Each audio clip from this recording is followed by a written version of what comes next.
Policia rrugore e Qarkut Fier me anë të një njoftimi ka thënë se po monitoron me dronë, radar dhe makina inteligjente të gjitha akset rrugore, me qëllim parandalimin e ngjarjeve rrugore me pasoja, si dhe menaxhimin e trafikut. Shërbimet e policisë rrugore janë vendosur në akset kryesore të Qarkut, konkretisht në segmentet Lushnjë Fier, Fier Vlorë, Fier Mallakastër, Lushnjë Divjak, Lushnjë Berat. Këto shërbime janë të pajisura me mjetet më të specializuara për monitorimin e qarkullimit dhe kontrollin e lëvizjes së automjeteve. Gjithashtu në qendrat e banuara të Qarkut Fier është shtuar prezenca e punonjësve të policisë pranë shkollave 9-vjeçare dhe të mesme, me qëllim garantimin e sigurisë maksimale për fëmijët dhe nxënësit gjatë procesit mësimor.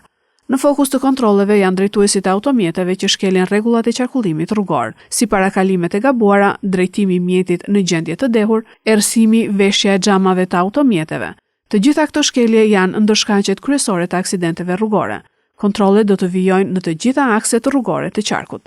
Policia rrugore e Fierit apelon për të gjithë drejtuesit e mjeteve që të zbatojnë me rigorozitet rregullat e qarkullimit rrugor dhe i fton të denoncojnë çdo shkelje të kodit rrugor që hasin në përditshmëri, të cilat bëhen burim i aksidenteve rrugore.